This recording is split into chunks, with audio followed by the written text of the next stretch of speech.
नमस्ते बच्चों, आज हम क्लास 10 के पाठ्यक्रम के अनुसार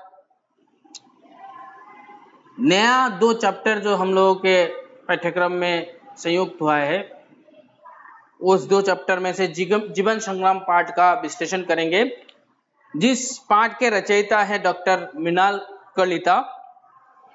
तो पाठ को शुरू करने से पहले डॉक्टर मृणाल कलिता के बारे में संक्षिप्त जानकारी प्राप्त कर लेते हैं। डॉक्टर मृणाल कलिता का जन्म कामरूप ग्रामीण जिले के बामुंदी गांव में हुआ।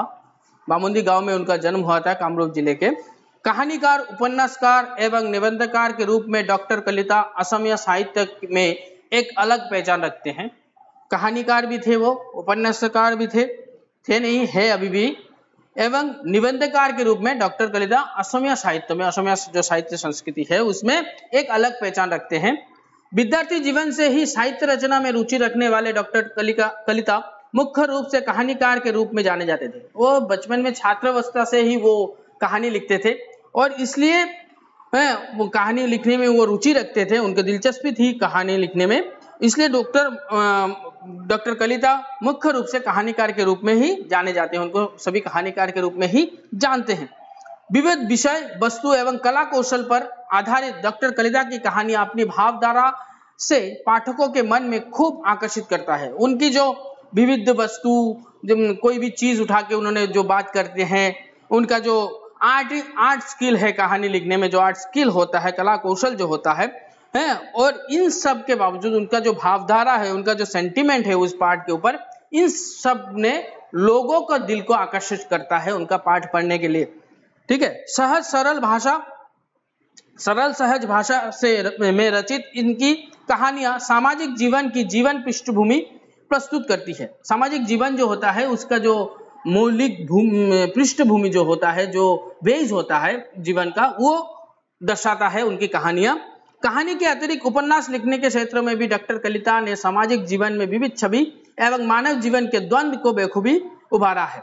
कहानी के साथ साथ उन्होंने उपन्यास लिखा है और उपन्यासों में उन्होंने सामाजिक जीवन में विभिन्न छवि, सामाजिक जीवन में जो घटनाएं होता है उन सब घटनाओं को, और मनुष्य के जीवन में जो द्वंद्व होता है, जो विवाद होता है, उनका भी उन्होंने बखूबी उभारा है उनके उपन्यासों में।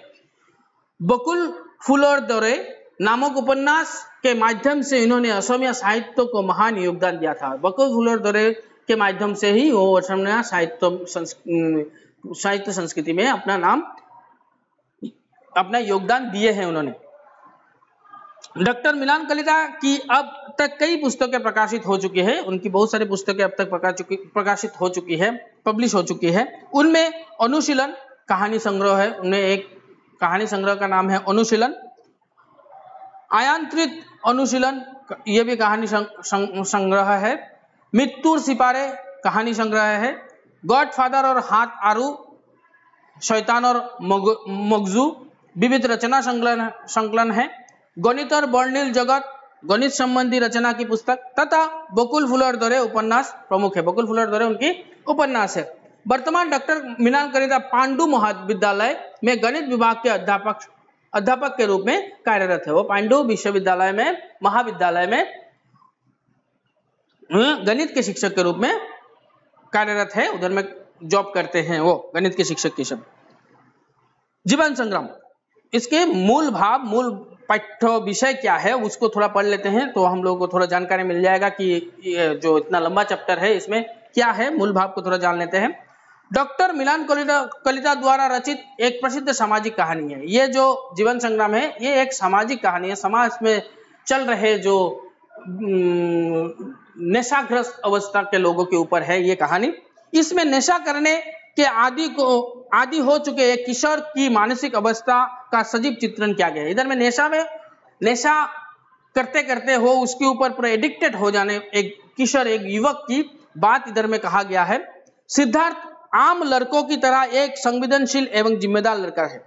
वो आम लड़का जैसे होता है ऐसा ही एक संवेदनशील, दूसरों की सेंसिटिव लड़का सोच लो, एक सेंसिटिव और जिम्मेदार लड़का है जो जिम्मेदारी को अच्छी तरह से समझता है, ऐसा लड़का है। परंतु माता पिता का लाल प्यार ना मिलने, मतलब बचपन में जैसे मम्मी पापा का जो प्यार मिलता है उससे ही बच्चे का जीवन अच्छा होता है, उससे ही बच्चे को संस्कार मिलता है, वो संस्कार उसको ना मिला है। इसके कारण ही दोस्तों का साथ ना मिलने, और दोस्त भी उसके साथ नहीं था। एकाकीपन मतलब अकेलेपन में, निराशा एवं हतोत्साह के कारण वो ड्रग्स लेने का आदी हो जाता है, और निराशा के कारण ही वो, उत्साह ना मिलने के कारण ही वो क्या करता है, ड्रग्स लेने की आदत लगा लेता है। परंतु अपने हम उम्र मित्र निर्मल का प्रेम एवं दायित्वबोध उसे सही रास्ता दिखाता है, और सिद्धार्थ अपनी त्रासद स्थिति से छुटकारा पा लेता है। और उसका जो बाद में उसका एक दोस्त बनता है जिसका नाम है निर्मल, और वो उसको अच्छी शिक्षा देता है कि ड्रग्स लेना अच्छा नहीं है, ये सब बहुत सारी बातें हम लोग पाठ में पढ़ेंगे, ये सब बोलता है, और वो अपनी त्रासद स्थिति मतलब जो खराब स्थिति उसका चल रहा था उससे वो बाहर निकल आता है।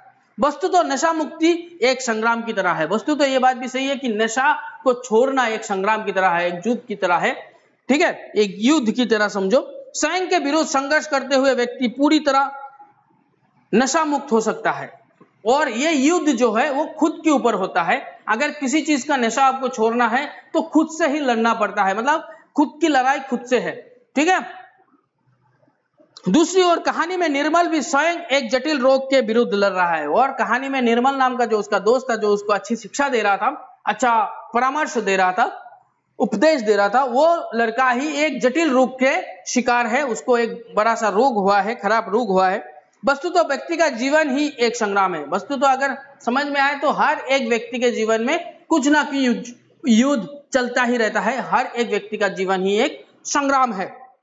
इसमें हार जीत किसकी होगी ये एक अलग पहलू है। इसमें हार किसका होगा, जीत किसका होगा, अगर नशा छोड़ना है नशा का जीत होगा या खुद की मौत होगा, ठीक है, किसका हार होगा किसका जीत होगा, ये एक अलग पहलू है, एक अलग सी बात है। लेकिन सभी को इस संग्राम में भाग अवश्य लेना चाहिए। अगर कोई खराब चीज आपके अंदर भी है उसको छोड़ने की कोशिश आपको खुद से करना पड़ेगा, है। लोग आपको बोल सकते हैं कि ये छोड़ दो, ये अच्छा नहीं है, लेकिन उसको समझना पड़ेगा कि ये आप जो कर रहे हैं वो चीज खराब है, ये आपको रियलाइज करना पड़ेगा और आपको ही इसको छोड़ना पड़ेगा। यही कहानी का मूल संदेश है। ये कहानी का मूल संदेश यही है कि आप कभी भी बुराई के रास्ते में ना जाओ, नशा वशा ना करो, ये ही कहानी का मूल संदेश है। तो शुरू करते हैं पाठ को। जीवन संग्राम, जिंदगी एक जंग है, ठीक है। आज फिर वही हुआ, आज फिर वही हुआ मतलब पिछले कुछ दिनों से कुछ हो रहा होगा, जो चीज लेखक इधर बोल रहे हैं, क्या हुआ बाद में पता चलेगा। आज फिर वही हुआ, कई दिनों से यही हो रहा है, बहुत दिनों से यही चीज हो रहा है, आज फिर से वो चीज हुआ है। आज तो प्रशांत के बस्ते से रुपए गायब हो गए हैं। आज प्रशांत के बस्ते से, बस्ते मतलब थैला या बैग, ठीक है, उससे पैसे गायब हो गए, किसी ने उसका पैसा चुरा लिया है।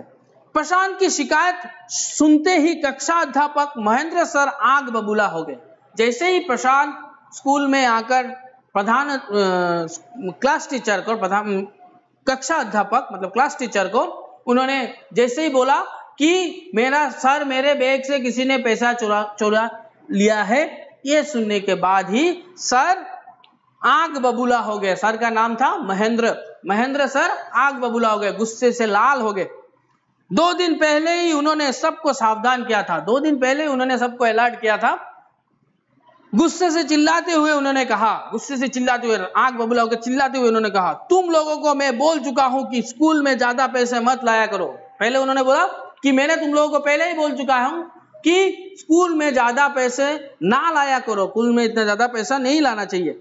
जरूरत ना हो तो लाना ही नहीं, अगर जरूरत ना हो तो पैसा लाना ही नहीं। सर 2 कॉपियां खरीदनी थी, तब प्रशांत ने बोला कि सर 2 कॉपियां खरीदनी, 2 कॉपी उसको खरीदना था, इसलिए उसने पैसा लाया।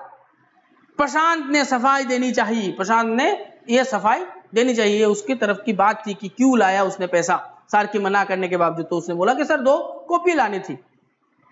प्रशांत की बातों को नजरअंदाज करते हुए उन्होंने कहा, प्रशांत की बातों को नजरअंदाज मतलब अनदेखा करते हुए सर ने कहा, तुम्हें यह भी कहा था कि अगर चोर पकड़ा गया तो उसे स्कूल से हमेशा के लिए जाना पड़ेगा, और तुम लोगों को मैंने यह भी बताया था कि अगर किसी ने चोरी करते हुए पकड़ा गया या किसी के बस्ते से पैसा जो चोरी हो रहा है पिछले कुछ दिनों से, ये चोर अगर पकड़ा गया तो उसको स्कूल से निकाल दिया जाएगा।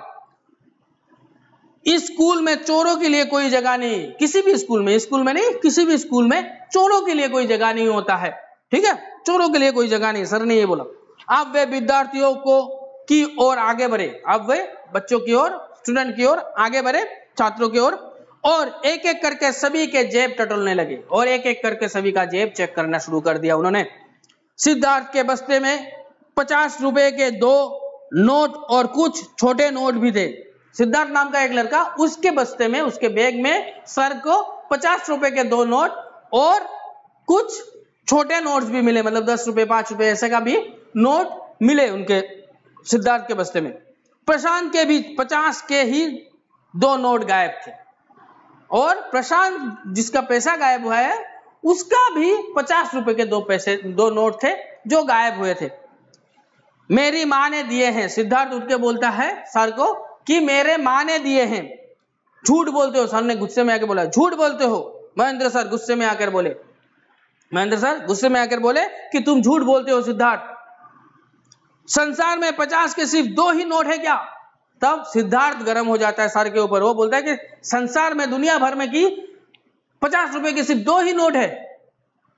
महेंद्र सर की ओर देखकर सिद्धार्थ लगभग चिल्ला उठा, और सर की तरफ वो देखकर लगभग मतलब पूरी तरह गुस्से में लाल आंख बबूला होकर वो चिल्ला उठा सर के ऊपर।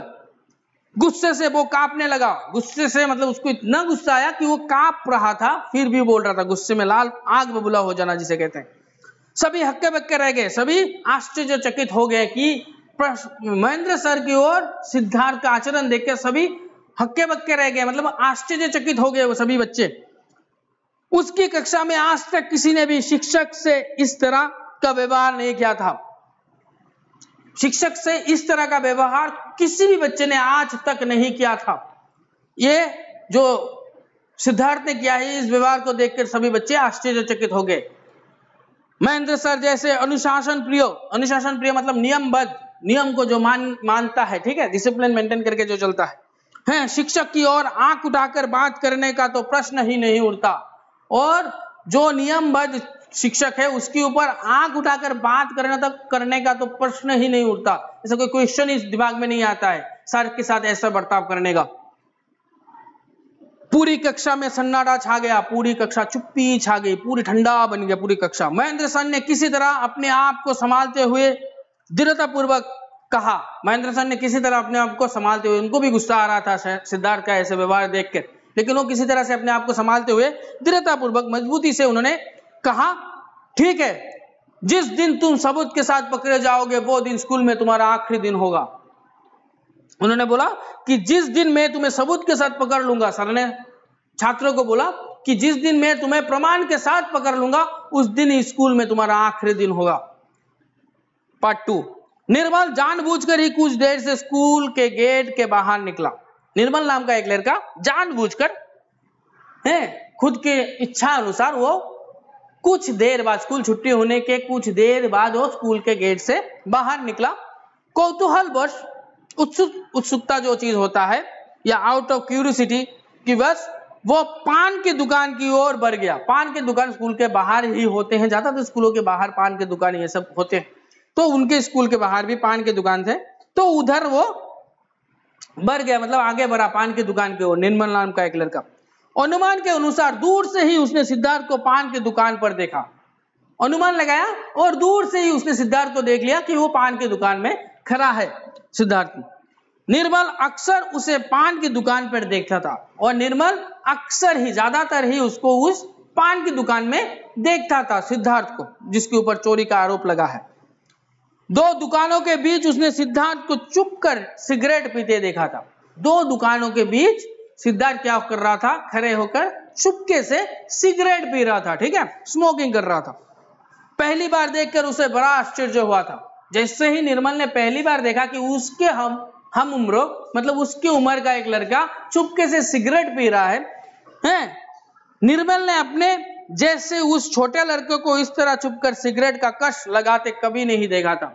निर्मल ने अपने ही जैसे इस छोटे लड़के, अपने ही जैसे उम्र का है वो लड़का सिद्धार्थ है, ऐसे लड़के को उसने कभी भी नहीं देखा था कि उसके हम उम्र एक लड़का चुपके से सिगरेट पी रहा है। ये दृश्य उसने कभी भी नहीं देखा था। निर्मल को वो दुकानदार बिल्कुल पसंद नहीं है। वो जो पान का दुकानदार जो था, उस दुकानदार को निर्मल पसंद नहीं करता था। उसे लगा कि दुकानदार दुकान पर आने वाले लड़के लड़कियों को वो गौर से निहारता था। उसको लगता था कि दुकानदार दुकान में जो स्कूल के बच्चे आते हैं, लड़के लड़कियां जो आते हैं, उसको गौर से अच्छी तरह से देखता था।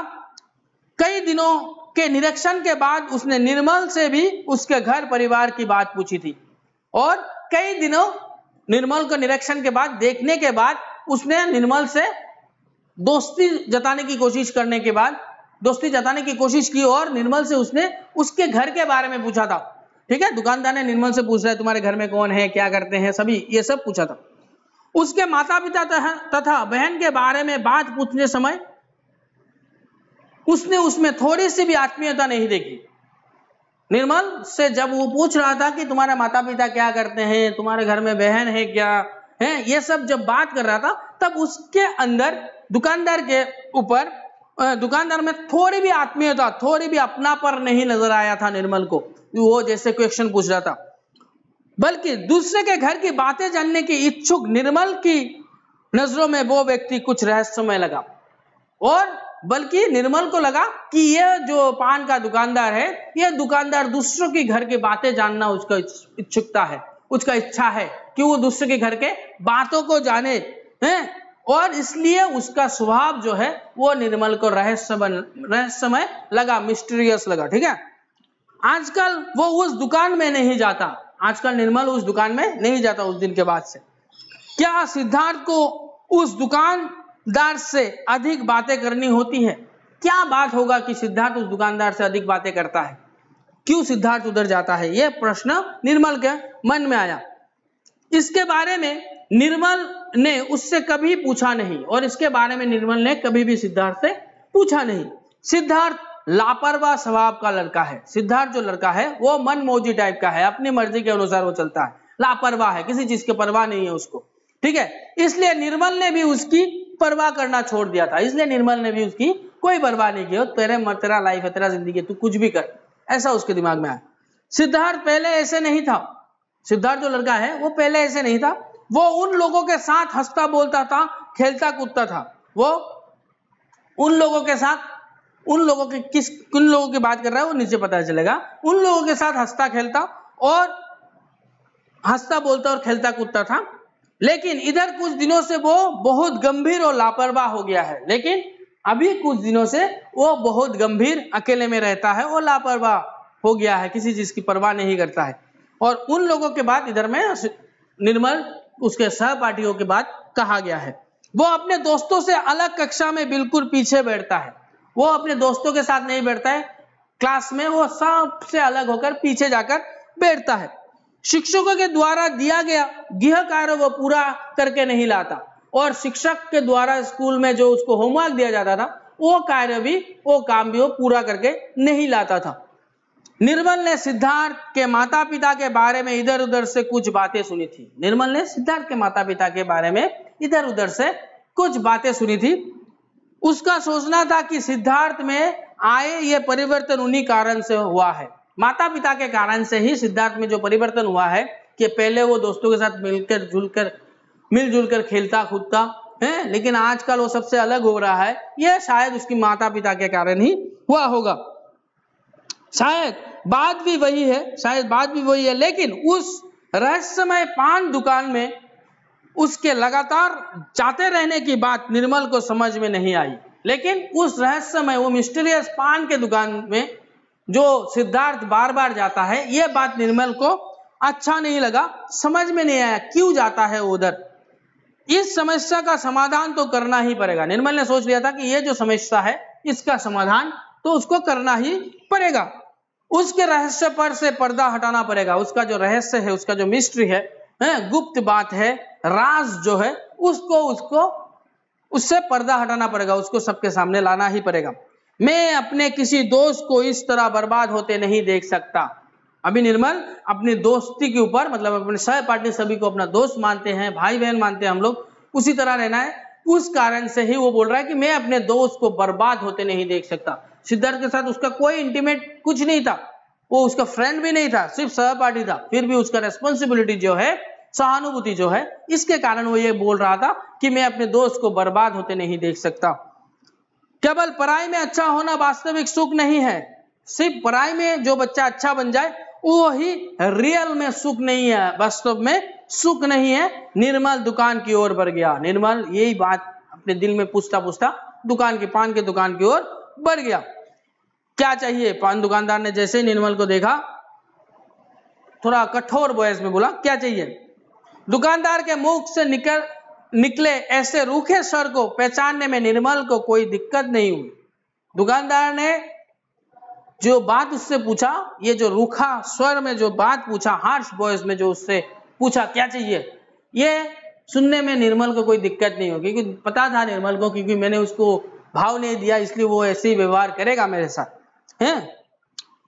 तो निर्मल ने साफ बोला, सिद्धार्थ से मिलना है। निर्मल ने भी लापरवाही से जवाब दिया। निर्मल ने भी लापरवाही से, कोई भद्रता नहीं है, कोई मैनर नहीं, लापरवाही से सिद्धार्थ से मिलना है। फिर उसने सिद्धार्थ की ओर देखकर उस पर अपना अधिकार जताते हुए कहा, मुझे तुमसे बात करनी है। फिर वो जैसे सिद्धार्थ को देखा, सिद्धार्थ की ओर अपना अधिकार जताते हुए उसने बोला कि मुझे तुमसे बात करनी है।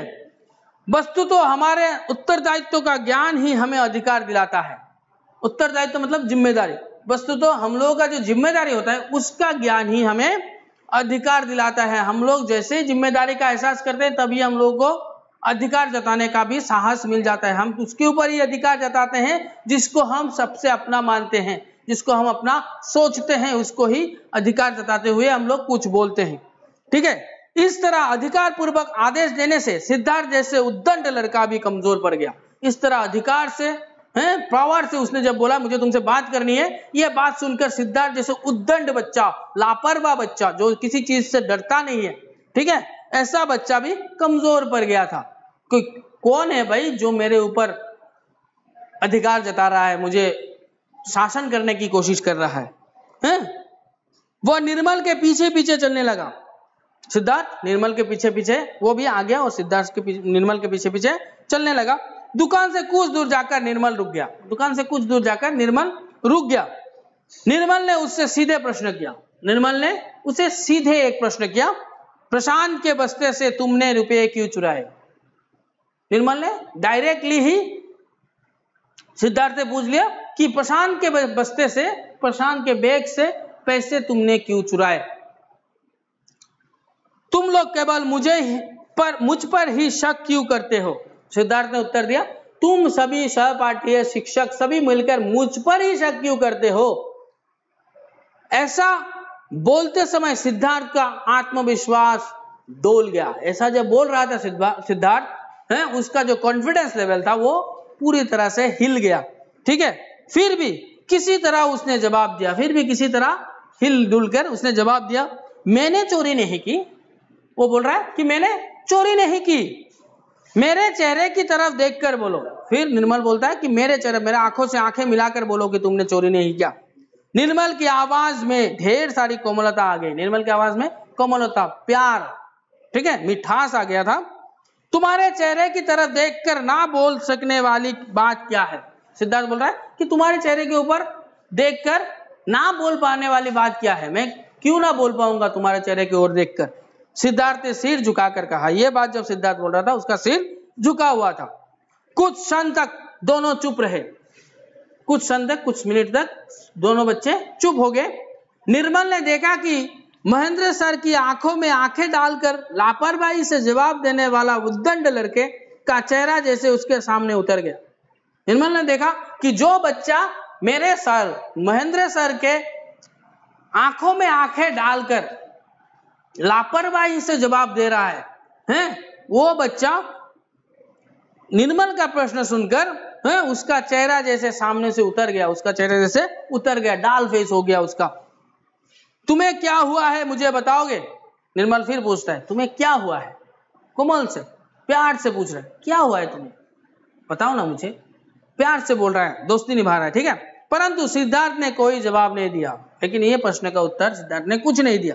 वो कुछ बताना नहीं चाह रहा, वो कुछ बोलना ही नहीं चाह रहा, वो कुछ बता भी नहीं सकता, वो कुछ बोल ही नहीं सकता। क्या हुआ है?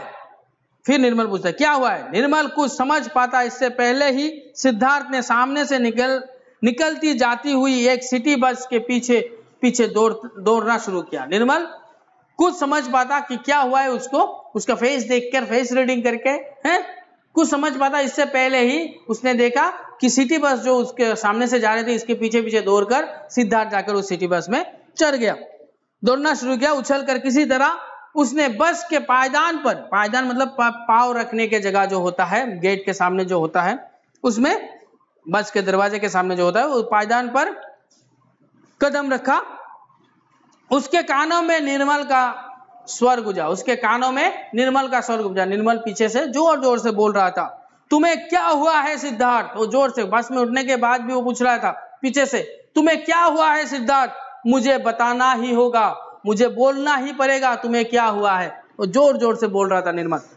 सिद्धार्थ लगभग 1 सप्ताह तक स्कूल नहीं गया। इस घटना के बाद सिद्धार्थ लगभग 1 सप्ताह तक, 1 वीक तक वो स्कूल नहीं गया। निर्मल की कही बातें बार बार उसके कानों में एक शांत संगीत की तरह गूंजती रही। निर्मल ने जो बात पूछी थी, उसने तुम्हें कहना ही होगा, ये बात उसकी कानों में शांत संगीत की, एक ठंडी मीठी संगीत की तरह उसके कान में गूंज रहा था। तुम्हें क्या हुआ है सिद्धार्थ? ये जो बात उसने पूछा था निर्मल ने, वो चीज उसके कान में गूंज रहा था। मुझे बताना ही होगा। ऐसी बातें कह सकने वाला लोग सिद्धार्थ के जीवन से बहुत दूर चले जा चुके हैं। ये जो पूछने वाले का हक जो होता है, वो अपना होते हैं, मम्मी पापा पूछते हैं, भाई बहन पूछते हैं, ये सभी लोग सिद्धार्थ के जीवन से दूर चले जा चुके हैं, सभी दूर चले गए। जो प्यार उसे नहीं मिला, जो प्यार था, वो जो प्यार उसको चाहिए था बचपन में, वो जो प्यार उसको नहीं मिला, उसके मिलने की आशा उसको जैसे कमजोर और अभिमानी बना जाती है। और उसके मिलने की आशा जो है, जो प्यार उसको नहीं मिला और उसके मिलने की जो आशा है, वही आशा उसको कमजोर और अभिमानी, घमंडी बना देता है। ठीक है, एरोगेंट टाइप बना दिया था उसको। लेकिन वो ये भी समझ नहीं पाता कि अभिमान करे तो करे किस पर। लेकिन वो ये भी समझ नहीं पा रहा था सिद्धार्थ कि मैं घमंड करूं तो करूं किस पर, किसके ऊपर दिखाऊं मैं अभिमान अपना। महेंद्र सर जैसे कर्कश आवाज में बोलने वाले शिक्षक के सामने पढ़ना आसान है। महेंद्र सर जैसे कर्कश आवाज में, जिन शिक्षक के मुंह में प्यार वाली भाषा ना हो, ऐसे शिक्षक को बच्चे सामने से प्यार करते हैं और पीछे से गाली देते हैं। ठीक है, तो वो बोल रहा है कि कर्कश आवाज में कही गई मीठी बातें भी खट्टा लगता है। ठीक है, कर्कश आवाज में कोई भी कुछ पूछे तो उसका आंसर कर्कश की तरह ही आता है। ठीक है, तो वो बोल रहा है कि महेंद्र सर जैसे कर्कश आवाज में बोलने वाले, मतलब हार्श वॉइस में बोलने वाले शिक्षक का सामना करना लापरवाह लड़कों के लिए आसान है। क्योंकि सिद्धार्थ लापरवाह लड़का था, उसके लिए आसान है महेंद्र सर जैसे लोगों का सामना करना। सिद्धार्थ जैसा उद्दंड और लापरवाह लड़के के लिए महेंद्र सर जैसे व्यक्ति का सामना करना सहज है। महेंद्र सर जैसे व्यक्ति का सामना करना ये ऐसे लापरवाह लड़कों के लिए सहज है, इजी है, बहुत इजी है, वो लोग सामना कर सकते हैं, क्योंकि उन लोगों को मारपीट, डंडा खाना, इन सब से डर नहीं लगता। लेकिन प्यार की बातों से उनको थोड़ा लगता है हार्ट में। ठीक है, लेकिन निर्मल का सामना करना इतना आसान नहीं है। लेकिन निर्मल का सामना करना जो है वो आसान नहीं था, क्योंकि उसने हक जताते हुए प्यार से, उससे कोमलता से उसने पूछा था। उस प्यार का सामना करना सिद्धार्थ के लिए आसान नहीं था।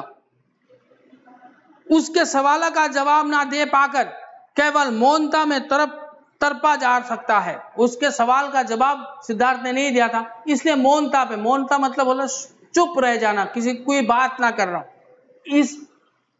उसके सवाल का जवाब ना दिए हुए सिद्धार्थ चुपचाप मौनता में तरप रहा था। क्यों मैंने उसका जवाब नहीं दिया?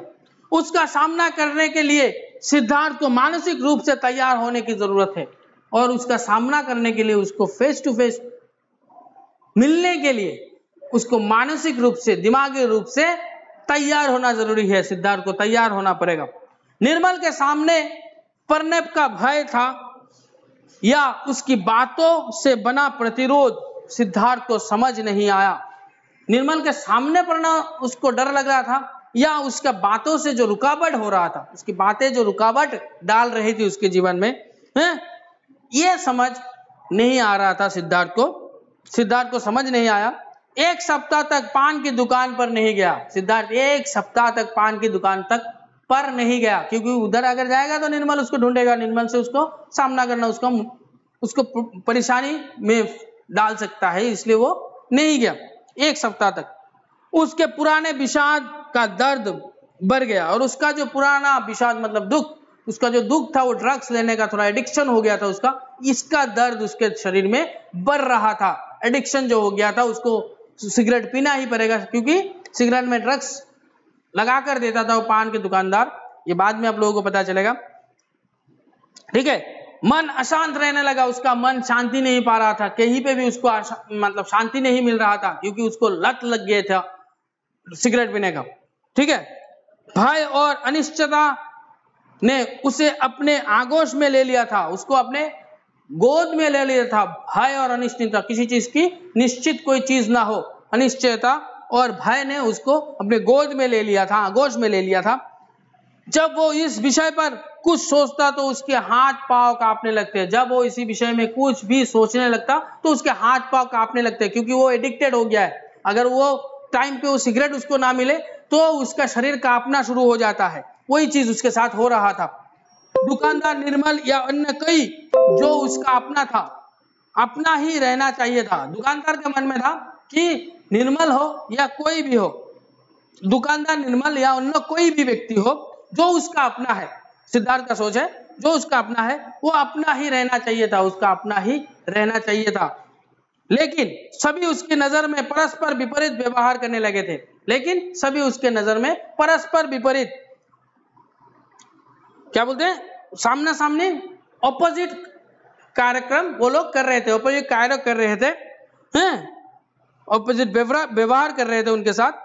वो अपने को बिल्कुल अकेला महसूस करने लगा था। वो किसी के साथ ना कुछ बोल पा रहा था, ना पान के दुकानदार के पास जाकर वो सिगरेट पी पा रहा था। इसलिए वो हर एक चीज वो अब खुद को अकेला महसूस करने लगा था। घर उसे मरघट जैसा लगने लगा था। मरघट मतलब होता है शमशान, और ये घर जो है उसको शमशान की तरह लगने लगा था। कोई भी चीज उसको शांति नहीं दे पा रहा था। उसके कानों में वही शब्द बार बार गूंज रहे थे, तुम्हें क्या हुआ है सिद्धार्थ, मुझे बताना ही होगा।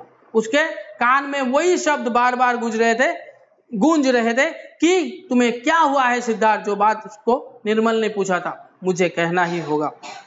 कक्षा में प्रवेश करते ही महेंद्र सर ने छात्र छात्राओं के चेहरे को ध्यान से देखा, और कुछ दिन बाद वो सर स्कूल में गए और क्लास में प्रवेश करने के बाद ही सभी छात्र छात्राओं के ऊपर महेंद्र सर ने ध्यान से देखा। उसके बाद संतुष्ट होकर उन्होंने कहा, उसके बाद उनको थोड़ा संतुष्टि मिली, उन्होंने कहा वो बदमाश आज भी स्कूल नहीं आया। वो बदमाश मतलब सिद्धार्थ, वो बदमाश खराब लड़का आज भी स्कूल नहीं आया।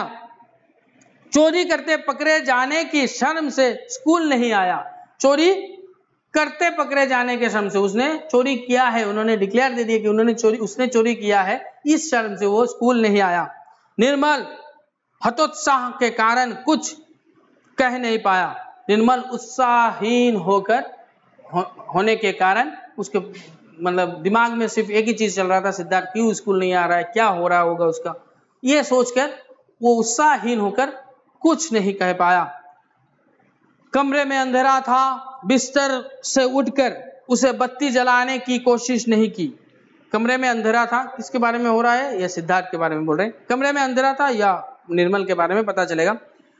बिस्तर से उठकर उसे बत्ती जलाने के, बिस्तर से उठकर उसको लाइट का स्विच जलाने की भी कोशिश नहीं की। माँ भी बाहर थी, और उसकी माँ भी बाहर थी, शायद अभी तक घर नहीं पहुंची थी, शायद अभी भी वो घर नहीं आई थी। सिद्धार्थ बहुत दिनों से स्कूल नहीं गया है, सिद्धार्थ बहुत दिनों से स्कूल नहीं गया है, लेकिन इसके लिए माँ भी चिंतित नहीं है, लेकिन इसके लिए उसकी माँ भी कोई चिंता नहीं करती। एक दिन माँ ने सिद्धार्थ से पूछा, स्कूल नहीं जाओगे? माँ ने सिद्धार्थ से पूछा कि स्कूल नहीं जाओगे? वो बीमारी का बहाना बनाकर चुप हो गया। उसने बोला कि नहीं, मैं बीमार हूं, मैं नहीं जाऊंगा। बीमारी का बहाना बनाकर वो चुप हो गया। उसका जवाब सुनकर माँ अवश्य आश्वस्त हो गई। उसका जवाब सुनकर माँ आश्वस्त हो गई। आश्वस्त होना मतलब जिसमें भरोसा मिलना, सोचो वो उनको भरोसा मिल गई। फिर कभी स्कूल जाने के बारे में पूछा ही नहीं, उनको भरोसा हो गया कि अभी वो स्कूल छोड़ने वाला है। तो इसलिए मम्मी ने सिद्धार्थ से कभी नहीं पूछा कि स्कूल क्यों नहीं जा रहे हो। ये जो 1 हफ्ते तक वो स्कूल नहीं जा रहा था, मम्मी ने 1 दिन ही पूछा था और उसके बाद से नहीं पूछा। नहीं, उसे अभिमान नहीं, उसको घमंड नहीं है।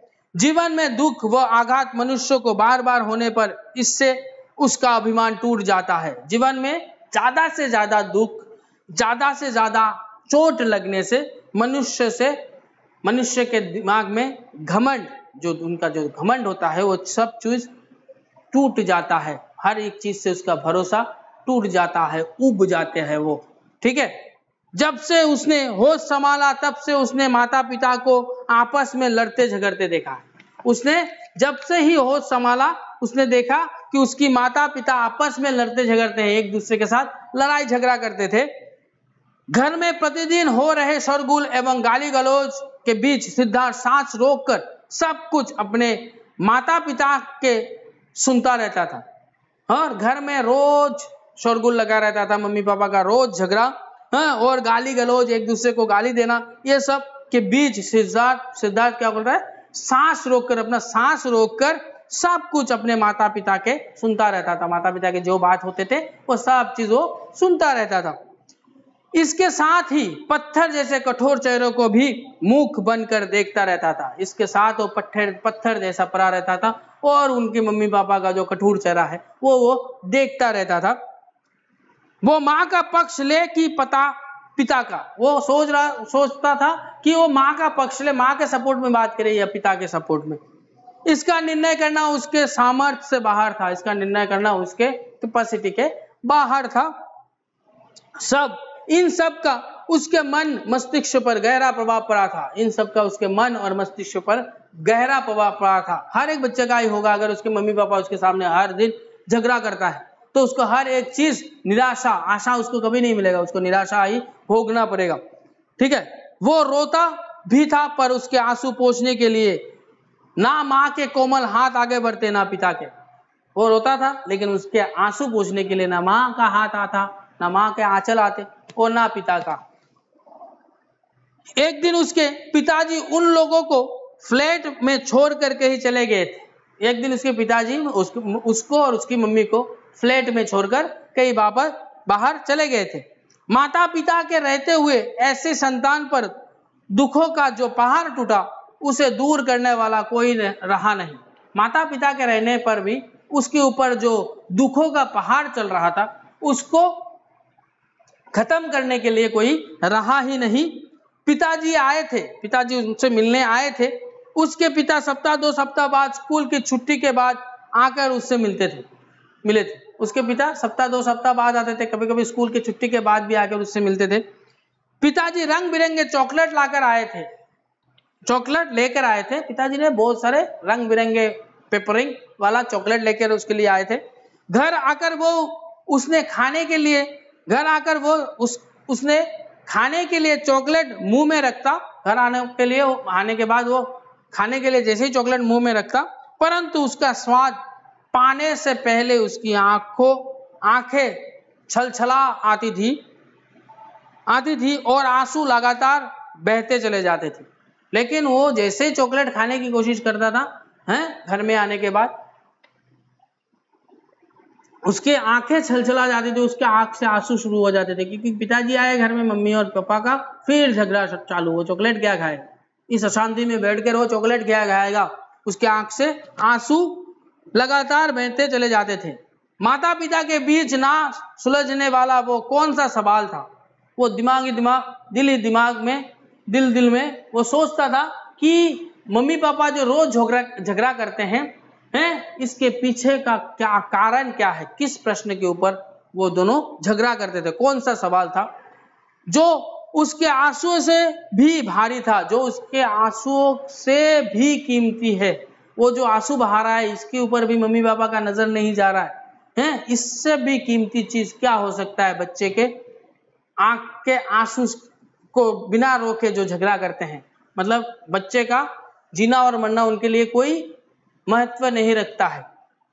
अपने पिताजी के द्वारा लाए गए चॉकलेट के कागजों से उसका पेंसिल बॉक्स पूरी तरह से भर गया था, और वो चॉकलेट खाता था लेकिन चॉकलेट का जो पेपरिंग होता है वो अपने पेंसिल बॉक्स में रखता था, और इससे पूरा पेंसिल बॉक्स भर गया था।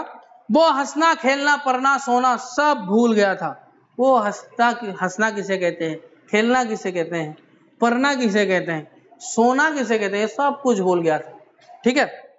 एक दिन उसने पिताजी से कह दिया, एक दिन उसने पिताजी से डायरेक्ट जाकर बोल दिया, मुझसे मिलने अब नहीं आइएगा, मुझसे मिलने अब आप नहीं आइएगा। उसने अपने पिताजी के चेहरे को देखा नहीं जा रहा था, उससे अपने पिताजी का जो चेहरा था, ये बोलने के बाद जो पिताजी का चेहरा हुआ है, ये उससे देखा नहीं जा रहा था। पिताजी की आंखें भी छलछला गई थी, पिताजी के भी आंखों से आंसू निकलने वाले थे। लेकिन क्यों ये प्रश्न पूछा। पिताजी के सवाल का उसने जवाब नहीं दिया। पिताजी का जो सवाल पिताजी ने पूछा था, क्यों नहीं आऊं मैं तुमसे मिलने, इसका जवाब उसने नहीं दिया। पिताजी से भी उसने कभी ये नहीं पूछा था कि वे उसे छोड़कर क्यों चले गए थे, और पिताजी से भी उसने कभी ये नहीं पूछा कि आप कुछ दिन पहले जो हमें छोड़ के चले गए थे, अभी बार बार मिलने आते हो, क्यों मुझे छोड़ के चले गए थे, ये प्रश्न भी उसने कभी नहीं पिताजी से पूछा। बातें कहां से कहां बढ़ चली थी, बातें कहां से किधर चले गए। सिद्धार्थ का जैसे उनके ऊपर कोई नियंत्रण नहीं, सिद्धार्थ का जैसे उनके ऊपर कोई नियंत्रण नहीं, कोई रोक टोक नहीं। बिना चप्पू की नाव में जैसे वो सवार था, बिना चप्पू के, बिना बैठा के नाव में जैसे वो सवार था। नदी के धारा और आंधी नाव को जहां ले जाए, उसका लाइफ अभी ऐसा हो गया था कि नदी के धारा में जैसे बिना चप्पू का नाव हवा के झोंके में, अंधी में कहां से किधर चला जाता है, उस नाव को पता नहीं चलता है। उसी तरह से उसका जीवन भी ऐसे हो गया था, जैसे वही थी उसकी मंजिल, जैसे उसको अभी किस्मत जहां से जिधर ले जाए ऐसे उसकी मंजिल तय होगा। घर में उसका मन नहीं लगता, घर में उसको एक तरह से भी मन नहीं लगता। स्कूल की छुट्टी के बाद वो इधर उधर घूमता फिरता, स्कूल की छुट्टी होने के बाद वो रास्ते में इधर से उधर घूमता फिरता। देर से घर पहुंचता, देर करके घर आकर पहुंचता वो। माँ ने भी इसकी चिंता करना छोड़ दिया था, और उसकी माँ ने भी उसकी चिंता करना छोड़ दिया, ये जिंदा रहे या मरे फर्क नहीं पड़ता, ऐसा सोच लिया था। कभी माँ कुछ पूछती तो वो अस्वाभाविक रूप से आक्रामक हो उठता। ठीक है, कभी माँ उससे अगर कुछ पूछती तो अस्वाभाविक रूप से, जो स्वाभाविक ना हो ऐसे रूप से वो आक्रामक, हमलावर की तरह आक्रामक हो जाता था। आप मुझसे कुछ मत बात करो, आप मुझसे बात मत करो, ऐसे आक्रामक रूप से वो जवाब देता था। माता पिता का प्यार ना मिलने से ही वो विद्रोही स्वभाव का हो गया था। माता पिता का उसको प्यार जो नहीं मिला, इसके लिए माता पिता के ऊपर उसके दिल में नफरत पैदा हो गया, और वो बागी बन गया, विद्रोही बन गया, मतलब हर एक चीज का वो विद्रोह करने लगा। सिद्धार्थ को एक मजबूत छत्र छाया एवं अपनों के स्नेहों की जरूरत थी। सिद्धार्थ को एक मजबूत छत्र छाया, मतलब मजबूत की पकड़, ठीक है, किसी का छाया उसके ऊपर हो, छत्र छात जो होता है, और उसके नीचे जो हम लोग रहते हैं, जैसे मम्मी पापा का छत्र छाया में हम लोग बड़े होते हैं, ठीक है, उसके बाद भाई बहन, ऐसे लोगों की जरूरत था सिद्धार्थ को, एवं अपनों का स्नेहों की जरूरत थी, और अपने उसको प्यार करे इस चीज की उसको जरूरत थी। उसे डूबते को तिनके का सहारा चाहिए था। वो डूब रहा था, जीवन में उसका कोई मंजिल नहीं है, ठीक है, वो डूब रहा था, उसको समझ नहीं आ रहा था कौन सा चीज खराब है, कौन सा चीज अच्छा है, उसको समझ में नहीं आ रहा था, इसलिए कोई उसको समझाने वाला चाहिए था, ठीक है। और डूबते को तिनके का सहारा चाहिए था। वो डूब रहा था और उसको तिनके का सहारा, मतलब एक छोटी सी लकड़ी भी काम आ जाता है डूबते हुए इंसान को, वो सोचता है उस लकड़ी को पकड़ के मैं बच जाऊंगा, ठीक है। इसी स्थिति में उसे पान दुकानदार का साथ मिला, और इसी स्थिति का फायदा उठाया उस पान के दुकानदार ने, और उसने उसको सहारा दिया, उसने उसको प्यार जताया, और उसने उसको ही अपना समझ लिया। उसके साथ बातचीत करके वो समय बिताने लगा, और उस पान दुकानदार के साथ वो अपना सब कुछ बातचीत करके वो अपना समय बिताने लगा। दुकानदार के स्नेह भरे व्यवहार ने उसके हृदय को सुख पहुंचाया। दुकानदार के प्यार वाली भाषाओं ने, व्यवहार ने उसको सुख पहुंचाया कि ये बंदा है जो मेरे ख्याल रखता है, जो मेरा देखभाल करता है, ठीक है। उसने दिल खोलकर अपनी दुख भरी कहानी सुनाई। उसने दिल खोलकर अपने मन मौजी होकर मन में जो था वो सब कुछ दुकानदार को बता दिया। दुकानदार को इसी सन की तलाश थी और दुकानदार भी बहुत दिन से यही ऐसे ही लड़के की ढूंढ रहा था, ऐसे ही सन की तलाश कर रहा था वो। एक दिन उसने सिद्धार्थ को हाथ में सिगरेट पकड़ा दी और एक दिन उसने दुकानदार ने सिद्धार्थ के हाथ में एक सिगरेट दे दी। वो सिगरेट पीना नहीं चाहता था। सिद्धार्थ सिगरेट पीना खराब होता है इसको पता था, लेकिन वो सिगरेट पीना भी नहीं चाहता था, वो सिगरेट पीना नहीं चाहता था।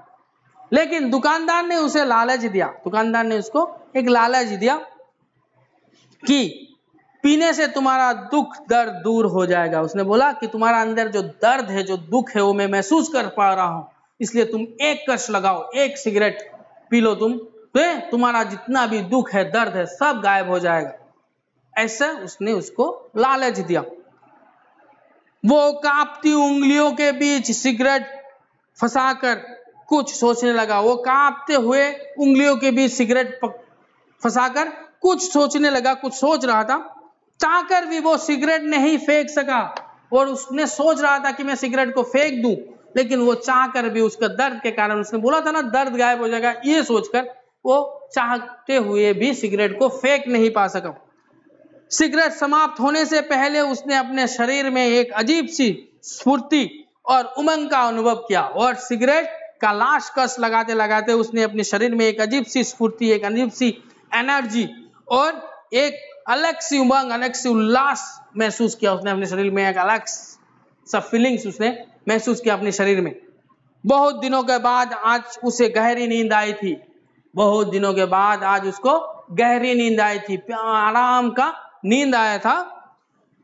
अगली सुबह सोकर उठने के कुछ देर बाद उसका मन बड़ा स्थिर हो गया। अगली सुबह सोकर उठने के बाद उसका मन बड़ा अस्थिर हो गया, मतलब स्थिरता नहीं था जिसमें, ठीक है, चंचल बन गया मन। पुरानी यादें ताजा हो गई, उसकी जो पुरानी यादें थे सभी ताजा हो गई। फिर से उसको दुख ने पकड़ लिया। उसका दुख पहले से अधिक बढ़ गया, उसका दुख पहले से अधिक बढ़ गया। पहले जो सोचता था सिगरेट पीने के बाद तो आराम से नींद आया, उसके बाद दूसरे दिन उसका वो दुख पहले से ज्यादा बढ़ गया।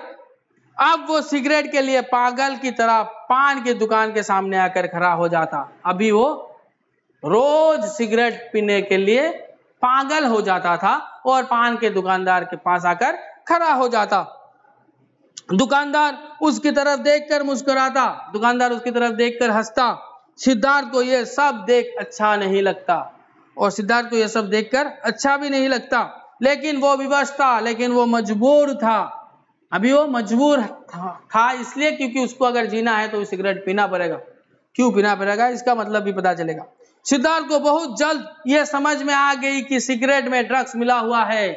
सिद्धार्थ को बहुत जल्द यह समझ में आ गया था कि सिगरेट में ड्रग्स मिला हुआ है, नशा वाला दवाई मिलाई हुई है। वो ड्रग्स लेने का आदी हो गया, वो ड्रग्स लेने का उसका आदत बन गया, वो उसको एडिक्शन लग गया ड्रग्स का। दुकानदार ने देखा कि सिद्धार्थ जैसा शिकार उसके जाल में फंस चुका है। दुकानदार ने जैसे ही देखा कि सिद्धार्थ जैसा शिकार, अभी वो मतलब क्या बोलते हैं, जैसे जानवरों का शिकार करते हैं ऐसे इंसान को भी जानवर बना देते हैं ये ड्रग्स, ठीक है। तो वो शिकार फंस चुका है, उसका जो शिकार था वो फंस गया है। उसने जिस शिकार के लिए जाली छोड़ा था वो जाल में शिकार फंस गया है, चुका है। तो एक दिन अवसर पाकर उसने कहा, तो एक दिन समय देखकर, अवसर देखकर उसने बोला ये बहुत कीमती चीज है। उसने बोला कि ये बहुत कीमती चीज है, बहुत दामी चीज है, ठीक है। इसे लाने में भी बहुत खतरा है, इसको लाने में भी बहुत खतरा होता है। ऊपर से पुलिस की झंझट, ऊपर से पुलिस का झमेला। आप से पैसा देकर सामान लेना, अब से अगर तुम्हें सिगरेट पीना होगा तो पैसा देना, उसके बाद जाकर सिगरेट मिलेगा। एक दिन सिद्धार्थ की मां सोने की कंगन मेज पर रखकर बाथरूम में स्नान करने के लिए घुसी। एक दिन सिद्धार्थ की मां टेबल के ऊपर उनकी सोने की कंगन रखकर बाथरूम में नहाने के लिए घुसी। सिद्धार्थ ने मौका पाकर कंगन चुरा लिए और दुकानदार को दे आया, और सिद्धार्थ मौका देखकर वो कंगन चुरा लिया और दुकानदार को जाकर दे दिया। पुलिस आई और घर में काम करने वाली नौकरानी को पकड़ कर थाने ले गई। पुलिस आई और घर में काम करने वाली जो नौकरानी है उसको पकड़कर थाने में ले चली गई। सिद्धार्थ के मन में अंतर्द्वंद शुरू हो गया था। मन में अंतर्द्वंद का मतलब होता है दुविधा होना। उसके मन में एक दुविधा हो गया कि गलती मैंने किया है और सजा एक काम वाली को मिल रहा है, एक गरीब औरत को मिल रहा है, ये सोच उसके दिमाग में था। वो अच्छा था दिल से, लेकिन उसके नशा ने विवश कर दिया था। नौकरानी का मायूस चेहरा देखकर उसे रात भर नींद नहीं आई। नौकरानी का जैसे मायूस चेहरा उसने देखा कि कोई गलती उसने नहीं किया फिर भी उसको सजा मिल रहा है, ये चेहरा देखकर सिद्धार्थ को रात भर नींद नहीं आई। तब उसने ये अनुभव किया, तब उसने ये महसूस किया कि उसके अंदर का आदमी मर चुका है। उसने महसूस किया कि उसके अंदर जो ह्यूमन था, ह्यूमैनिटी जो था, वो चीज, वो इंसानियत मर चुका है। अब सिद्धार्थ किसी बात की परवाह नहीं करता। अभी सिद्धार्थ किसी चीज की परवाह नहीं करता। माँ उसे रोजाना खर्च के लिए जो पैसे देती है, माँ उसको रोजाना खर्च के लिए जो पैसे देती है और लापरवाही से जो पैसे जहां तहां रख देती, और लापरवाही से जो पैसे मम्मी जहां तहां रख देती, मतलब घर के इधर उधर रख देती थी, सब पैसे लेकर सिद्धार्थ दुकानदार को दे आता और सभी पैसे समेटकर सिद्धार्थ जाकर दुकानदार को दे आता। बीच बीच में वो अपने सहपाठियों के बस्ते में रखे पैसों पर भी हाथ साफ करने लगा। बीच बीच में वो क्या करता, जब उसको पैसे की कमी होता था तो अपने क्लासमेट्स के बैगों में जो पैसा रखा होता था वो पैसे भी, उस पैसों के ऊपर भी वो हाथ साफ करने लगा था, वो पैसे भी वो चुराने लगा था।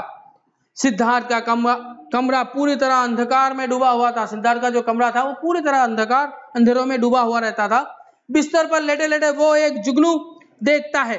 बिस्तर पर लेटे लेटे सिद्धार्थ एक जुगनू देखता है। जुगनू मतलब एक तरह का कीड़ा जिसके पिछला भाग रह रहकर चमकता है। ठीक है, बरसाती कीड़ा जिसका पिछला भाग रह रहकर चमकता है, या भग जोगनी कहते हैं जिसको, फायर फ्लाई जिसको कहते हैं। ठीक है, देखता है जो इधर उधर उड़ते हुए प्रकाश फैला रहा है, जो इधर उधर उड़ता हुआ प्रकाश फैला रहा है, अपना रोशनी फैला रहा था। ठीक है, अंधेरे में ही उसने तकिए के पास रखे पेंसिल बॉक्स को अपने हाथ में लिया, और अंधेरे में ही उसके पिलो के पास, तकिए के पास रखे हुए पेंसिल बॉक्स को हाथ में लिया। इसी पेंसिल बॉक्स में वो अपने पिताजी के द्वारा दिए हुए चॉकलेट के कागजों को बड़े जतन से संजो कर रखता था, और इसी पेंसिल बॉक्स में ही वो अपने पिताजी जो चॉकलेट देते थे उसके चॉकलेट के जो कागज थे उसको संजो कर रखता था, बड़े जतन से रखता था। बॉक्स को खोल कर देखा। बॉक्स को खोलने के बाद उसने देखा उसमें सिगरेट, ड्रग्स के टैबलेट आदि सभी खत्म हो गए थे। उसमें जो सिगरेट, ड्रग्स के टैबलेट जो थे सभी खत्म हो गए थे। इधर कई दिनों से वो पान की दुकान पर भी नहीं गया, और कई दिन हो गए कि वो पान की दुकान पर भी नहीं गया था। स्कूल जाने के बाद उसने सोची नहीं, स्कूल जाने के बाद तो उसने सोची नहीं, वो पान के दुकानदार के पास जाना उसका जरूरत था, उसके बाद उसने सोची। पान दुकान पर निर्मल द्वारा कही गई बात वो उसके हृदय को झकझोर देती। पान के दुकान के पास जो निर्मल ने उसने बात पूछी थी, क्या हुआ है तुम्हें, मुझे बताना ही होगा, ये जो प्रश्न पूछा था, ये प्रश्न उसको याद आते ही उसके दिमाग झकझोर कर देती थी। तुम्हें क्या हुआ है सिद्धार्थ, मुझे बताना ही होगा, ये जो प्रश्न किया था निर्मल ने, वो प्रश्न उसके दिमाग और दिल में बस गया था। सिद्धार्थ के घर का किसी को पता ही नहीं था। सिद्धार्थ के घर के किसी को पता ही नहीं था। आज तक कोई भी उसके घर नहीं गया था, और आज तक कोई भी उसके सहपाठी सिद्धार्थ के घर नहीं गया था, और घर का पता भी किसी को मालूम नहीं था। सिद्धार्थ भी अपने साथ किसी को घर नहीं लाता था, और सिद्धार्थ भी अपने साथ किसी भी दोस्त को घर नहीं लाता। विवश होकर निर्मल स्कूल की छुट्टी के बाद पान की दुकान पर गया। विवश होकर, मजबूरी में वो पान की दुकान की तरफ निर्मल फिर गया। निर्मल को देखकर दुकानदार के चेहरे का रंग उड़ गया। निर्मल को जैसे ही देखा, दुकानदार के चेहरे का जो रंग था, जो हंसी हुआ फेस था, वो पूरा डाल हो गया। ठीक है, बदल गया। दुकान के सामने बाइक पर बैठे दो लड़के को देखकर निर्मल को कुछ शक हुआ। दुकानदार के सामने, पान के दुकान के सामने बाइक पर बैठे दो लड़के थे, जिनको देखकर निर्मल को थोड़ा शक हुआ। सिद्धार्थ यहाँ आया है क्या? निर्मल जाकर डायरेक्ट दुकानदार से पूछा कि सिद्धार्थ यहाँ आया है क्या? निर्मल ने दुकानदार से पूछा। नहीं आया, कई दिन हो गए वो इधर नहीं आया। बहुत दिन हो गए कि सिद्धार्थ इधर में नहीं आया। दुकानदार ने जवाब दिया। निर्मल जब लौटने लगा, निर्मल जब वापस ये सुनने के बाद जो वापस दुकानदार पान की दुकान से लौटने लगा, दुकानदार ने उसे धमकी देते हुए कहा, दुकानदार ने उसको चेतावनी देते हुए कहा, बिना काम के यहाँ मत आया करो, अगर काम ना हो तो इधर में मत आया करो, ऐसे चेतावनी देते हुए दुकानदार ने बोला निर्मल को। निर्मल लौटने लगा, निर्मल वापस आने लगा। वो पैदल ही आ रहा था, वो पैर पे चलते हुए आ रहा था। जैसे ही उसने स्कूल की गेट को पार किया, जैसे ही उसने स्कूल की गेट को क्रॉस किया, वैसे ही एक घटना घट गई, ऐसे ही एक घटना हो गई। एक बाइक धीमी रफ्तार से उसके पास आई, एक बाइक धीमी रफ्तार से थोड़ा स्लो करते हुए उसके पास आई। पीछे की सीट पर बैठे लड़के ने, पीछे के सीट में जो लड़का बैठा हुआ था, उसने निर्मल के मुंह पर एक घूसा जड़ दिया, एक घूसा मार दिया निर्मल के मुंह पर। निर्मल कुछ करता इसके पहले ही बाइक तेज रफ्तार से आगे बढ़ी, और इससे पहले ही बाइक तेजी से आगे बढ़ गई और आंखों के ओझल होगी और गायब होगी, तेज रफ्तार से भाग गई। निर्मल के नाक पर गहरी चोट लगी, निर्मल के नाक पर बहुत ज्यादा चोट लगी, नाक से खून बहने लगा, नाक से उसका खून भी बहने लगा। दर्द से छटपटाता हुआ वो अपना चेहरा ढककर वही बैठ गया, दर्द से छटपटा हुआ, तड़पता हुआ वो अपना मुंह ढककर जमीन पे उधर पे ही बैठ गया। सड़क के उस पार सिटी बस से उतरते समय सिद्धार्थ ने यह घटना देखी। सड़क के उस साइड से सिद्धार्थ उतर रहा था, तो उसने सिटी बस से यह सभी घटना देखी। वो दौड़कर निर्मल के पास आया, तुम्हें किसने मारा? आकर सिद्धार्थ ने पूछा कि तुम्हें किसने मारा? पान दुकान पर गया था, उसने बोला कि पान दुकान पर गया था, वहां से लौटते वक्त उन्हीं दो लड़कों ने मारा। उधर से लौटते वक्त उधर में जो दो बाइक में दो लड़के बैठे हुए थे, उन्हीं दो लड़कों ने उसे मारा जो दुकान के सामने बाइक पर बैठे थे, वो दुकानदार भी भला आदमी नहीं है। निर्मल बोल रहा है कि वो दुकानदार भी भला आदमी नहीं है।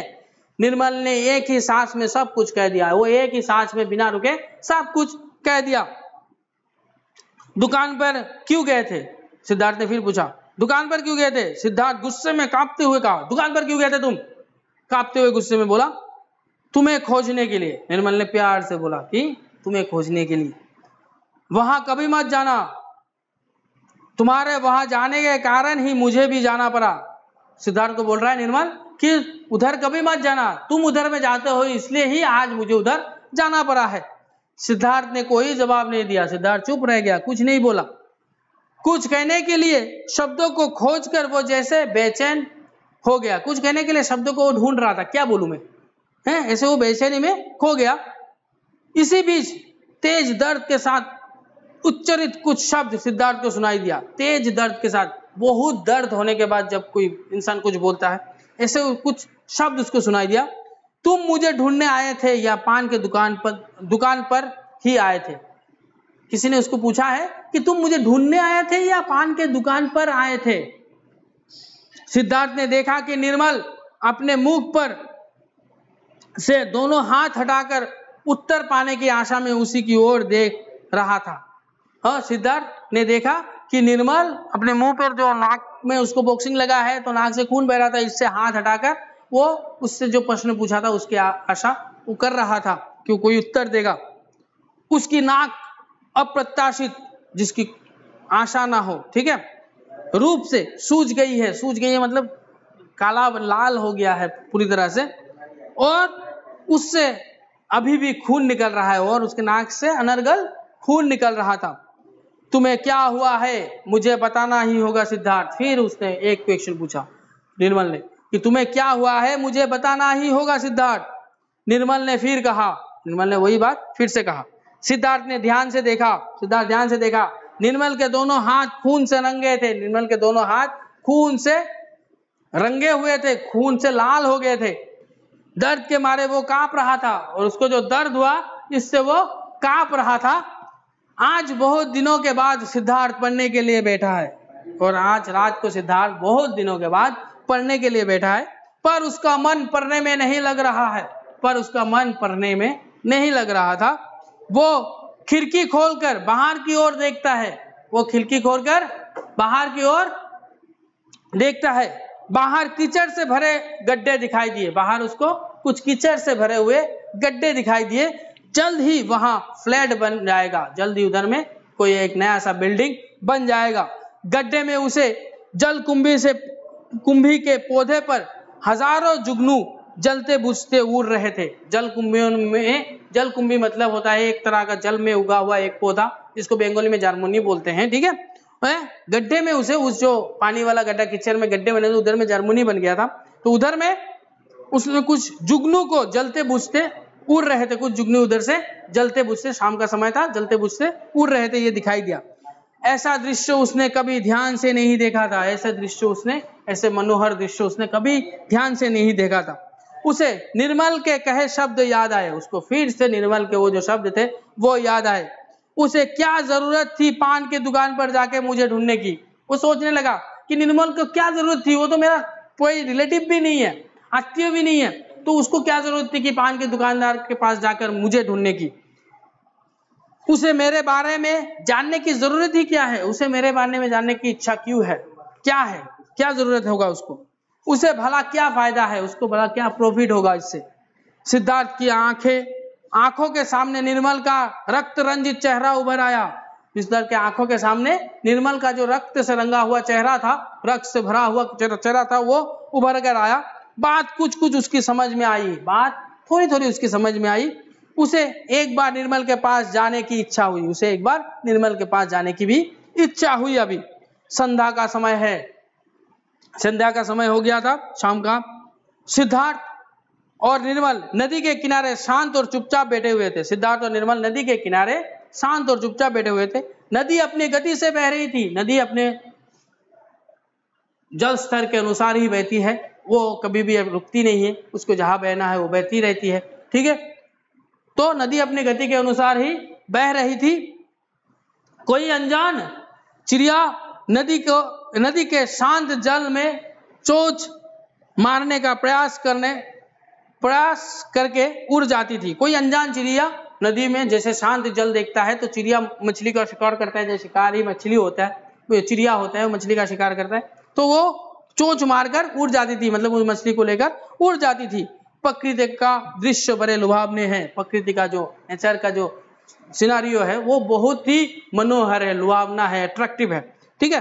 पर सिद्धार्थ के लिए यह अनजान जगत है, पर सिद्धार्थ ने ये सब कभी नहीं देखा था, उसके लिए अनजान है, कुछ नहीं पता उसको इसके बारे में। धीरे धीरे पश्चिम से क्षितिज पर डूबते हुए सूरज का सुंदर दृश्य भी उसके लिए अनजान हो गया। धीरे धीरे पश्चिम के क्षितिज पर, पश्चिम की ओर सूरज डूबता है तो ऐसा लगता है, क्षितिज मतलब ऐसा लगता है जब धरती और आसमान एक साथ मिल जाता है, सूरज डूबने का जो दृश्य होता है तब ऐसा लगता है कि आसमान और धरती एक साथ मिल रहे हो। वो दृश्य, डूबते हुए सूरज का सुंदर दृश्य भी उसके लिए अनजान हो गया, वो दृश्य भी उसके लिए अनजान था। उसने शांत एवं मधुर स्वर में कहा, शायद जिंदगी ने मुझे धोखा दिया है। उसने शांत एवं मधुर स्वर से, प्यार की भाषा से उसने बोला कि शायद ये जो जिंदगी है वो जिंदगी ने मुझे धोखा है, मुझे ठगा है, मुझे धोखा दिया है। निर्मल सिद्धार्थ की बातें ध्यान से सुनता है। निर्मल सिद्धार्थ जो बातें बोल रहा था वो ध्यान से पूरा मनोनिवेश करके वो सुन रहा था, कंसंट्रेशन के साथ। वो सिद्धार्थ को दिल खोलकर सारी बातें बताने के लिए प्रत्याशित करता है। वो सिद्धार्थ को बोलता है कि तुम दिल खोल कर सब कुछ बताओ, उत्साहित करता है, प्रोत्साहित करता है कि तुम दिल खोल कर बताओ कि तुम्हें क्या दर्द है, क्या तकलीफ है, किस कारण तुम ऐसे हो गए हो, लापरवाह टाइप का, ताकि उसके मन को ठंडक पहुंचे। ताकि ये बोलने के बाद हम लोगों को एक चीज पता है, जब हम लोग को बहुत ज्यादा दर्द होता है तो किसी के साथ शेयर करने से वो दर्द थोड़ा कम हो लगता है, तो ये चीज बोल रहा है ताकि उसकी मन को ठंडक पहुंचे। वो सिद्धार्थ से आज सब कुछ सुनना चाहता है। निर्मल बोल रहा है कि मैं सिद्धार्थ से आज सब कुछ सुनना चाहता हूं। कुछ ही देर बाद सिद्धार्थ ने कहा, ये किस्से सुनकर मुझे बहुत मजा आता है। कुछ देर बाद सिद्धार्थ ने बोला कि ये सब किस्से सुनकर मुझे बहुत मजा आता है, परंतु किस्सा सुनाने वाला कोई था ही नहीं। मुझे किस्से सुनाने में मजा आता है, लेकिन आज तक कोई ऐसा मिला ही नहीं जिसको मैं किस्सा सुना सकूं, कहानियां बता सकूं। बचपन में निर्मल ने अपने माता पिता से घोड़े पर सवार राजकुमार की कहानी सुनी थी। बचपन में निर्मल ने अपने माता पिता से घोड़े पे सवार राजकुमार की कहानियां हैं, जब आप लोग भी छोटे होगे तो आपके दादा दादी या मम्मी पापा ने भी आपको बहुत सारे कहानियां सुनाया होगा, वैसे ही कहानियां निर्मल ने भी सुनी थी। परंतु सिद्धार्थ को वो समय अपने माता पिता के झगड़े के बीच रातें गवा कर बिताना पड़ता था। लेकिन सिद्धार्थ को उस समय अपनी मम्मी पापा का झगड़ा सुनकर रात को नींद को गवाते हुए बिताना पड़ता था। निर्मल ने ये महसूस किया कि लापरवाह और कठोर हृदय वाले सिद्धार्थ के मन में भी संवेदना है। निर्मल ने यह महसूस किया कि लापरवाह और उद्दंड जिस बालक को कहा गया है, उस लड़के के अंदर भी संवेदना है, लोगों के लिए सहानुभूति है। वो अभी भी बेसहारा है, कोई उसको सहारा देने वाला नहीं है। उसका मन दुखी है, उसका जो मन था वो दुख से भरा हुआ था। इतने दिनों से मन में छुपा कर रखी गई बातें अचानक खुल गई। इतने दिनों से वो जो मन में उसका दर्द था, जो छुपी हुई रहस्य था, वो अचानक खुल गई, सब कुछ आ गई उसके आंखों के सामने। सिद्धार्थ अपने दुख, तन्हाई मतलब लोनलीनेस और अपने ऊपर हुए अत्याचार की सभी बातें कह गया। सिद्धार्थ अपने ऊपर हुई जो भी अत्याचार थे वो सभी बातें कह गया निर्मल को। निर्मल के रूप में उसे अपने भीतर छिपी हुई बातों को खोल देने के लिए एक अवलंबन मिल गया। निर्मल के रूप में उसके दिल में जो छुपी दर्द थी, उसकी छुपी बातें थी, वो सुनने के लिए एक अवलंबन, एक सहारा मिल गया था। उसने अपने माता पिता के विच्छेद की कहानी, उसने अपनी माता पिता का जो सेपरेशन की कहानी थी, दोनों अलग हो गए थे, ये कहानी, अपने द्वारा ड्रग्स लेने की कहानी और उसने क्यों ड्रग्स लेना शुरू किया, इसकी कहानी, संवेदनहीन होने की कहानी, जो सहानुभूतिहीन मतलब किसी के लिए कोई लापरवाह टाइप होने का कहानी, ठीक है, तथा अपराध जगत में प्रवेश करने की सभी कहानियां उसने सुविस्तार सुनाई। और उसने कैसे अपराध जगत में प्रवेश किया, ये सभी कहानियां उसने सुविस्तार पूरी तरह से बताया। अंत में उसने कहा शाम हो गई, अंधेरा छा गया, शाम हो गया है, अंधेरा छा गया है। उधर घरों की बत्तियां जल उठी है, और सभी घरों में अंधेरा होने के बाद ये बत्तियां जलती है, बिजली जल उठी है। सूरज डूबता है, अंधकार भी होता है, सूरज डूबता है और अंधकार भी होता है। ये हमारे जीवन में आशा का संचार करते हैं, आशा का उम्मीद जगाता है।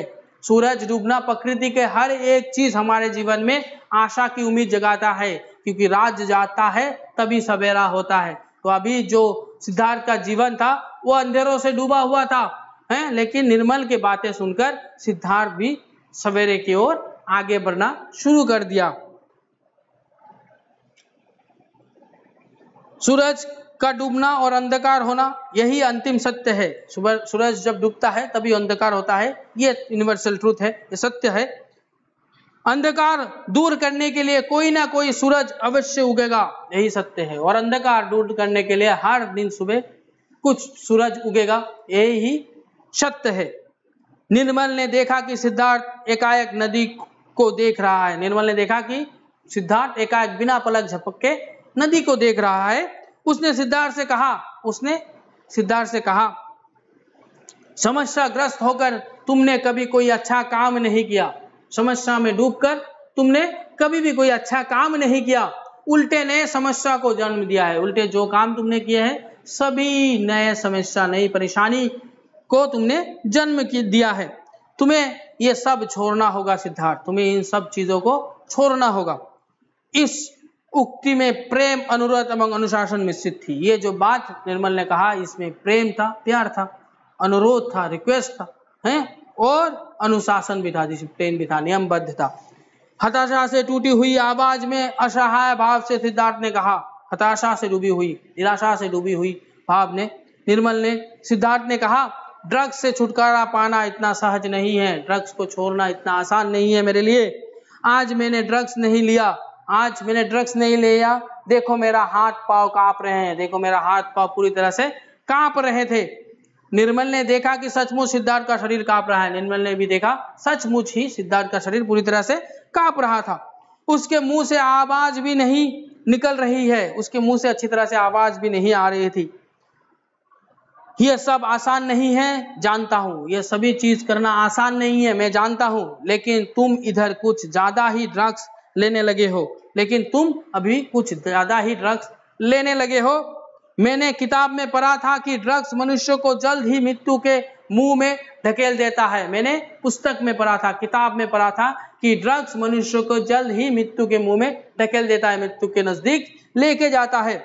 ड्रग्स पाने के लिए आदमी अपराध जगत में कदम रख देता है और ड्रग्स को पाने के लिए आदमी अपराध भी करता है।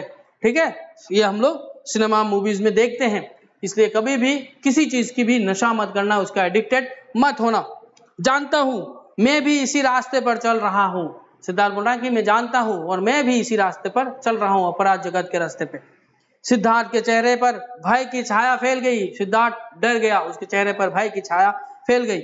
निर्मल ने सिद्धार्थ को ड्रग्स से छुटकारा पाने का उपाय बताते हुए कहा। निर्मल ने सिद्धार्थ को ड्रग्स को छोड़ने का उपाय बताते हुए कहा, मैं अकेले तुम्हारे मदद नहीं कर सकता, मैं अकेले तुम्हें मदद नहीं कर सकता ड्रग्स छोड़ने में। तुम्हें डॉक्टर की जरूरत पड़ेगी, तुम्हें डॉक्टर की जरूरत पड़ेगी, डॉक्टर दिखाना पड़ेगा।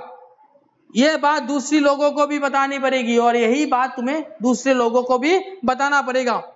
सिद्धार्थ भयभीत हो गया, सिद्धार्थ और भी डर गया। यह बात किसी को मत बताना। सिद्धार्थ बोल रहा है कि यह बात मत बताना कि मैं ड्रग्स लेता हूं।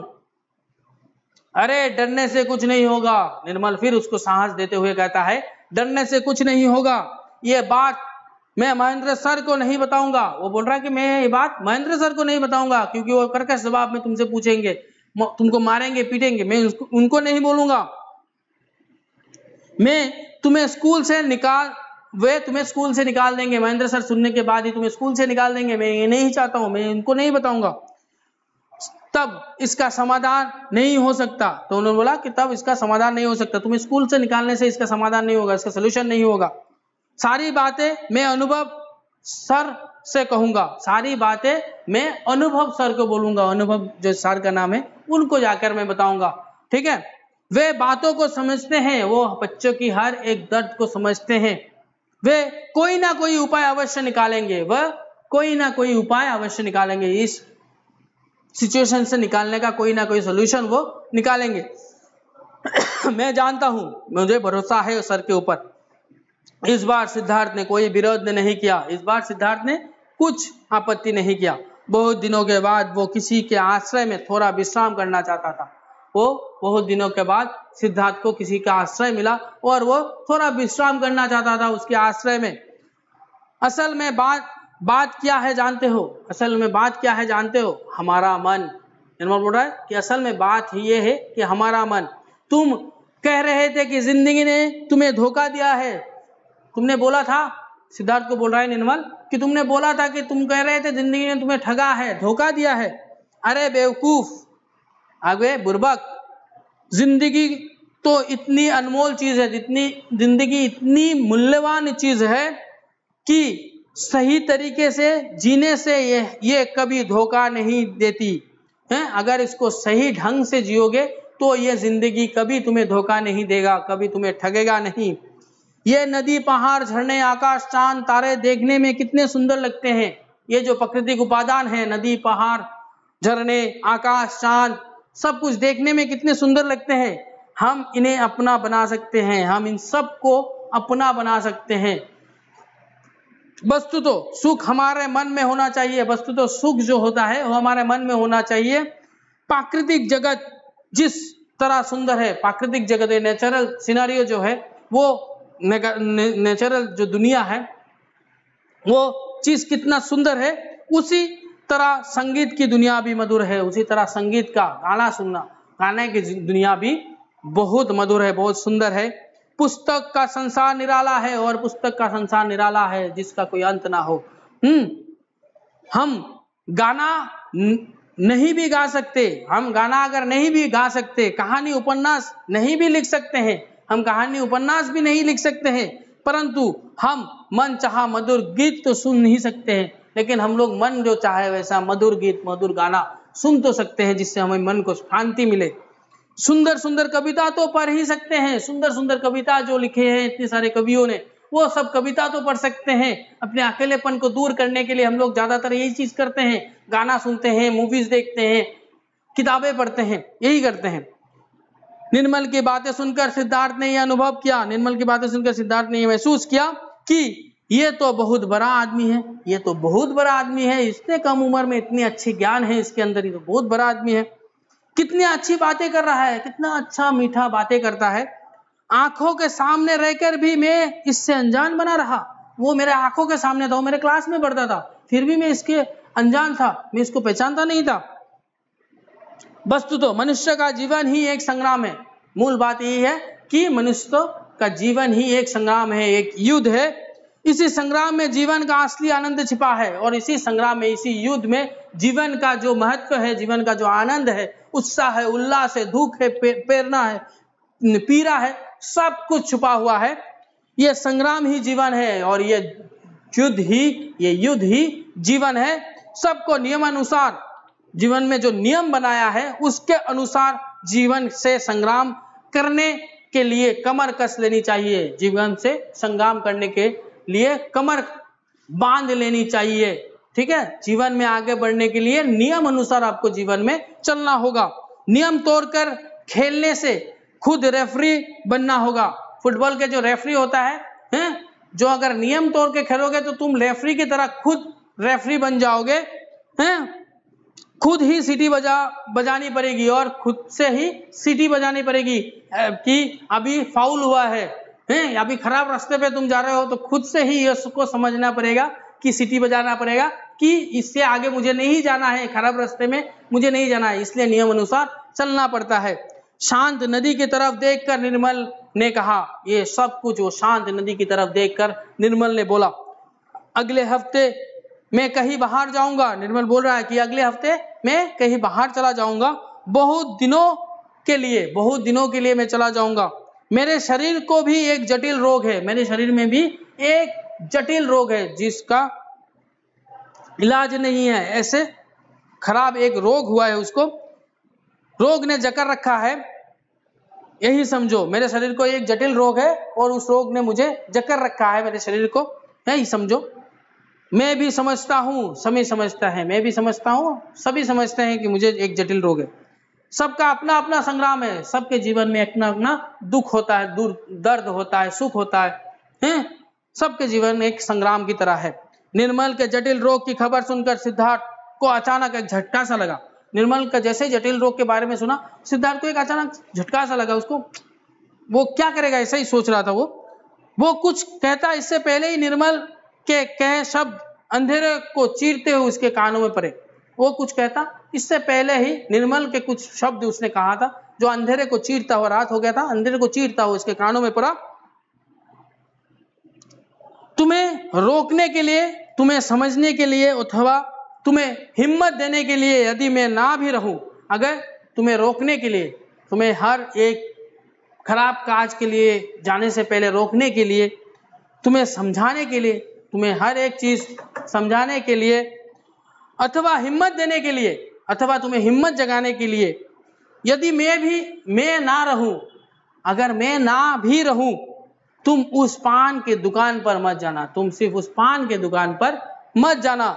सिद्धार्थ के हृदय को आघात पहुंचा, सिद्धार्थ के दिल को बहुत दर्द लगा।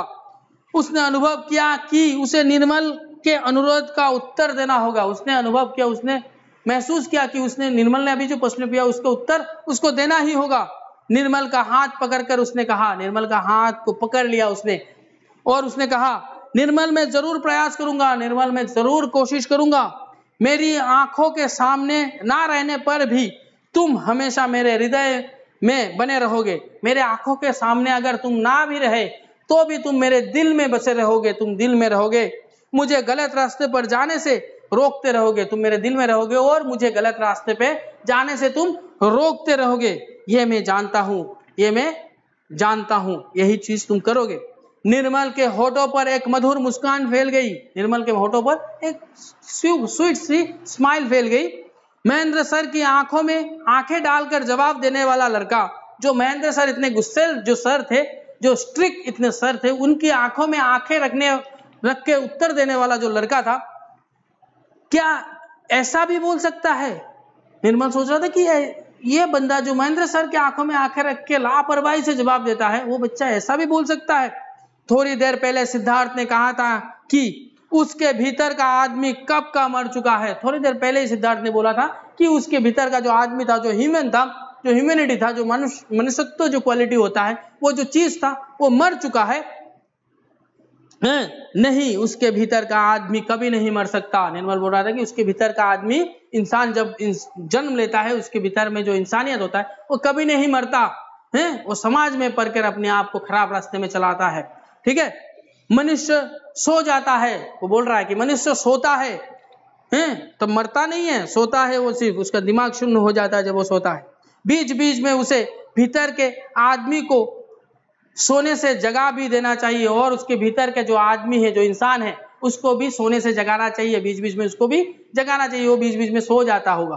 ठीक है, इसलिए उसका दिमाग काम नहीं करता है, खराब रास्ते में चला जाता है।